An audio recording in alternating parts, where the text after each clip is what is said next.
नमस्कार प्यारे भैया बहनों। स्वागत है आप सभी का आपके अपने YouTube channel Vidya Bharati maths पर। आज के इस वीडियो में हम विभिन्न प्रतियोगिता परीक्षाओं में पूछे जाने वाले सामान्य ज्ञान के 20 अति महत्वपूर्ण प्रश्नों के भाग 3 को देखने वाले हैं। इस वीडियो में मैं IMP क्वेश्चन लेके आया हूं और इस वीडियो को देखकर आपको अपनी तैयारी का आकलन करना है और आखिरी में कमेंट करके बताना है कि आपका स्कोर कितना रहा है, कि 20 में से आपके कितने प्रश्न सही हो रहे हैं, ताकि आप अपने सामान्य ज्ञान का टेस्ट ले सके। तो चलिए इस वीडियो की शुरुआत करते हैं अपन पहले प्रश्न से। पहला प्रश्न हमें दे रखा है, आनंद मठ के लेखक कौन है। ठीक है, यहाँ पर आपको 4 विकल्प दे रखे हैं। चारों विकल्प को आराम से पढ़ना है, उसके बाद अपने को ऑप्शन टिक करना है। ऑप्शन ए है रविंद्रनाथ टैगोर, ऑप्शन बी है बंकिम चंद्र चटर्जी, ऑप्शन सी है सरोजनी नायडू और ऑप्शन डी है अरविंद घोष। ठीक है, तो आपको बताना है कि आनंद मठ के लेखक कौन है। तो आपको पता होगा कि आनंद मठ के लेखक कौन है, तो इसका राइट आंसर हो जाएगा दोस्तों option number B, Bankim Chandra Chatterjee आनंद मठ के लेखक है। ठीक है, चलिए बढ़ते हैं अगले प्रश्न दूसरे पर। प्रश्न नंबर 2 में हमें पूछा गया है, किस वर्ष राष्ट्रीय गीत, अब आपको कमेंट करके ये बताना है कि राष्ट्रीय गीत कौन सा है हमारा। किस वर्ष राष्ट्रीय गीत पहली बार गाया गया। ठीक है, कौन से साल में सबसे पहली बार राष्ट्रीय गीत को गाया गया। चलिए ऑप्शन देख लेते हैं। 1896, 1905, 1930 और 1947। इन चारों साल में से आपको बताना है किस किस साल में सबसे पहले राष्ट्रीय गीत को गाया गया था।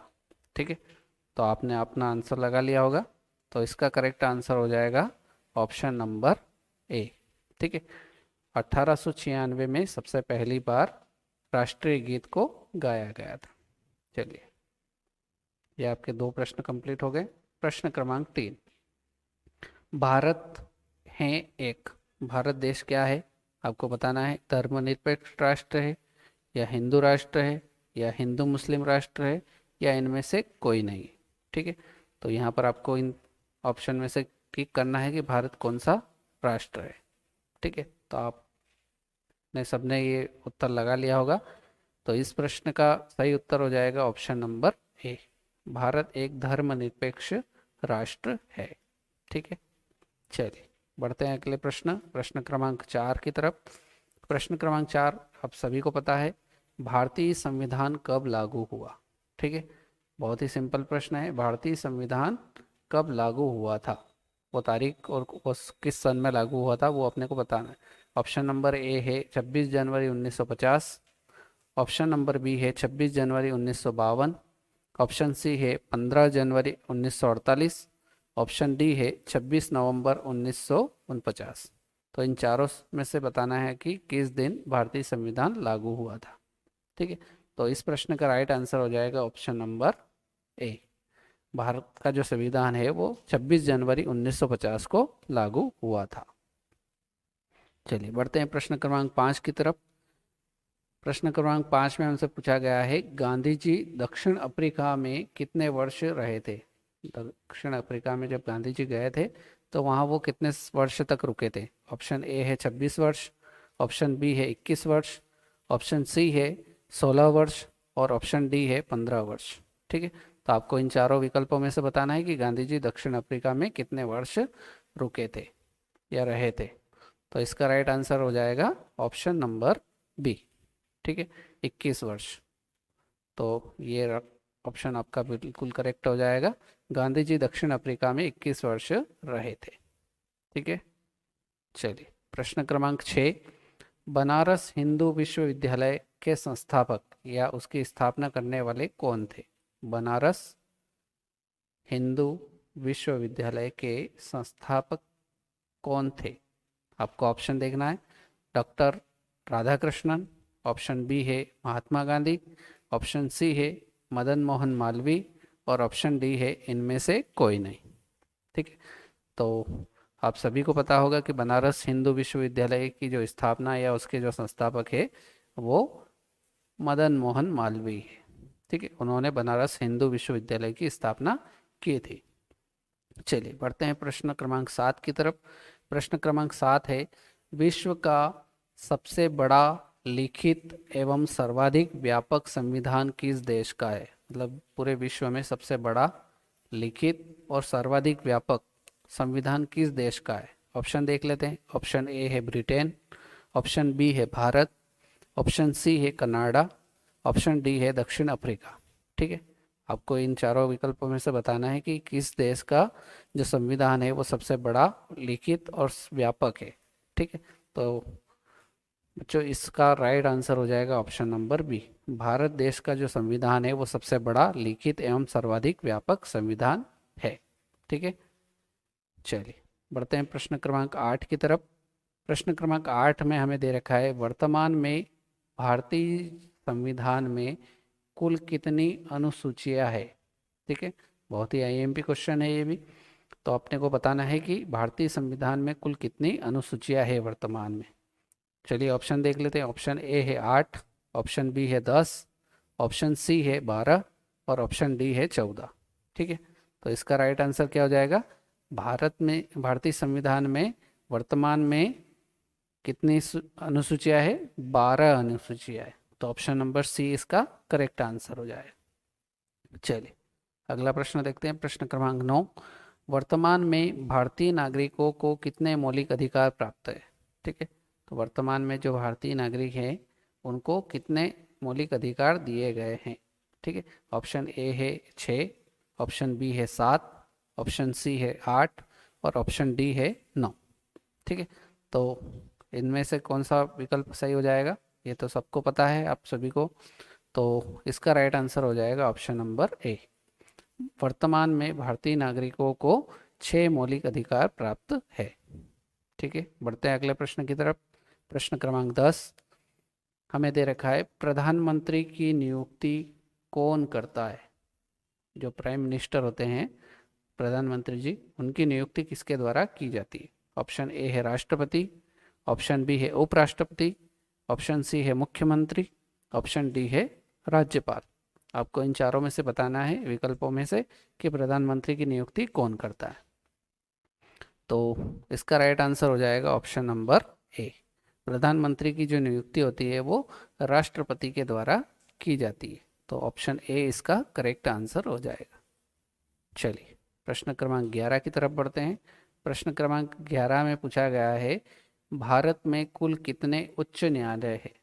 ठीक है, भारत में उच्च न्यायालयों की संख्या बताना है, कितने उच्च न्यायालय है? ऑप्शन ए है 18, ऑप्शन बी है 21, ऑप्शन सी है 24 और ऑप्शन डी है 28। ठीक है, तो आपको इसमें बताना है कि कितने उच्च न्यायालय है भारत में, उनकी संख्या कितनी है। तो इसका राइट आंसर हो जाएगा ऑप्शन नंबर सी। भारत में उच्च न्यायालयों की जो संख्या है वो कितनी है? 24, 24 है। ठीक है, चलिए बढ़ते हैं अगले नेक्स्ट प्रश्न की तरफ। प्रश्न क्रमांक 12। प्रश्न क्रमांक 12 में हमसे पूछा गया है, मध्य प्रदेश का उच्च न्यायालय कहाँ स्थित है?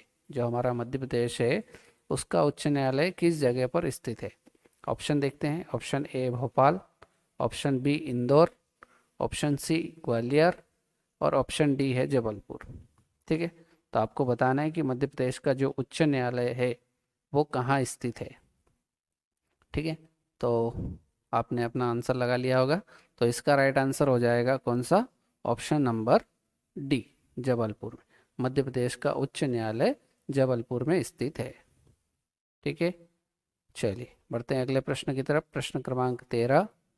ठीक है, सामान्य रूप से राज्यपाल का कार्यकाल होता है, जो राज्यपाल महोदय रहते हैं उनके कार्यकाल का जो समय होता है वो कितने वर्षों का होता है? ऑप्शन देख लेते हैं। ऑप्शन ए है 3 वर्ष, ऑप्शन बी 4 वर्ष, ऑप्शन सी 5 वर्ष और ऑप्शन डी 6 वर्ष।